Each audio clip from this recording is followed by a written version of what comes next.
You know, it's never cold here in Ecuador, but I'm absolutely frozen in fear by the words I've heard from two different academics who listened to Trump's speech. We are in extraordinarily dangerous times. This is someone I listen to all the time, Heather Cox Richardson. And then Dr. Sachs this morning said we are headed for a massive global economic crisis. I swear, I just want to curl up somewhere and go back to sleep. There's just such a reign of terror in knowing that the bank account's empty. I mean, that's what another expert is saying, that Trump is considering dumping Social Security and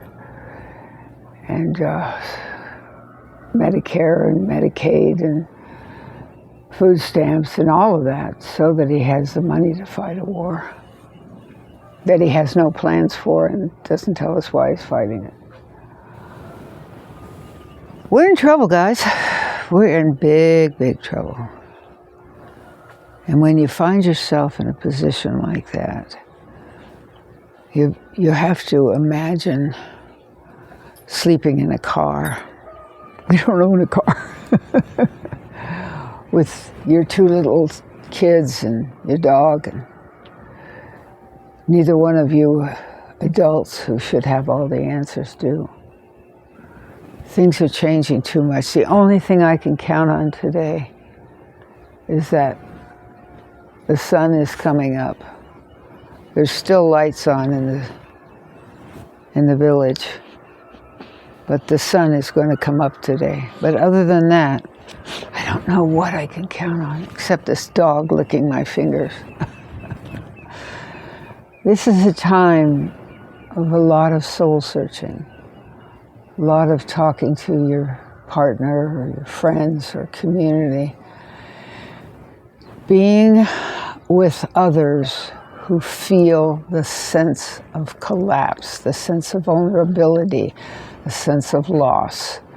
There's an online program called deepadaptation.org. It has groups of people who meet to talk about what's going on. There's also Collapse Club, Earth Listening. I've been a member for 5 years of the Climate Psychological Alliance, CPA. They all talk about how we can hold ourselves together, and we can only hold ourselves together by holding each other. There's nothing else we can do. This is completely out of our control now.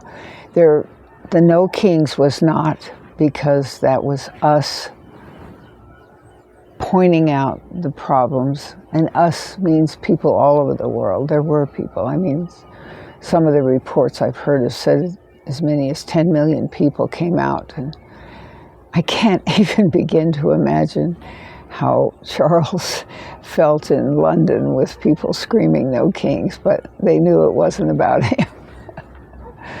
You've got to find some humor. You've got to find a way to have others to talk to about this.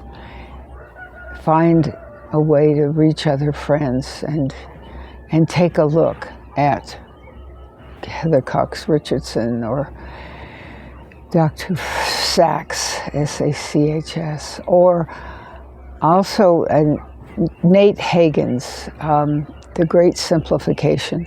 He has simplified what is going on in the greater world into such incredibly easy to understand.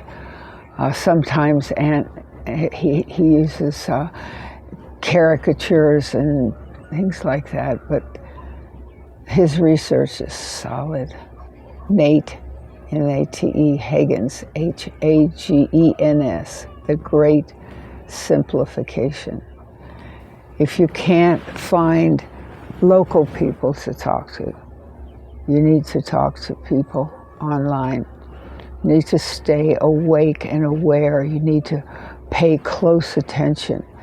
My understanding from Dr. Sachs is that the price of a barrel of fuel went up $5 in the 20 minutes Trump was talking.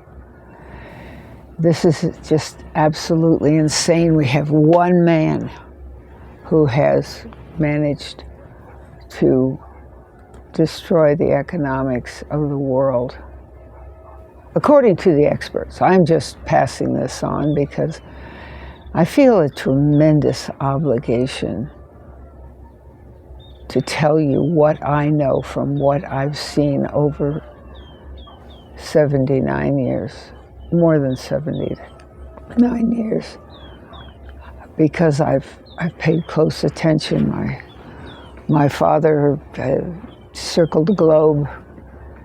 He worked for 28 years in the Air Force and 17 years at NASA.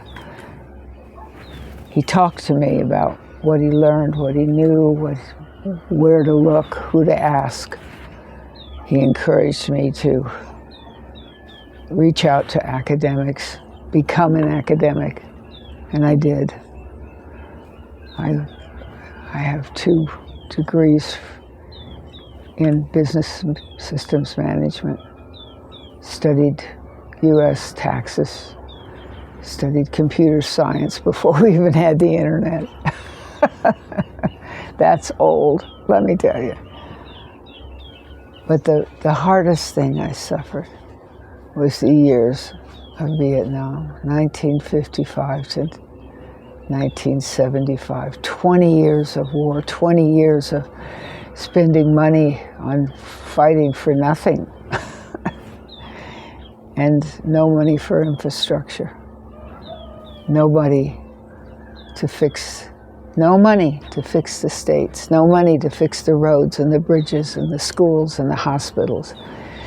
And yet, so many of you voted for Trump because he promised that. He promised no wars.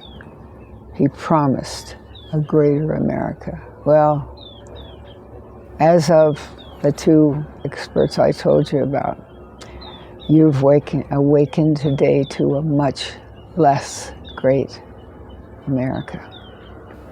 And I'm sorry to say that I believe them. I wouldn't have thrown on a coat. I wouldn't have gone and listened to the experts again to make sure I had it right. Thrown on a coat and came out here to watch the sun come up because I wanted to tell you what was going on. I am so sorry. I'm so sorry for any of you that are 1 year younger than I am, because it's such a vulnerable time. There is so little that we can do at this point. Someone yesterday said, what a shame that Congress is asleep. Yes, it's true. I can't just blame the president. I have to blame the Congress and the Senate for not getting that president out of office, for all of the things. There are so many things he has done against U.S. laws, against global laws. He has defied so many laws, and so many have done so little. And they must take blame too. If you have any questions, let me know down below. I'm here. I'm happy to talk to you on Zoom. But for goodness sakes, please talk to other people. You've got to talk to other people. That's the only thing that's going to keep you sane. And listen to music, and crochet and knit and walk in nature, and play with children, throw a frisbee.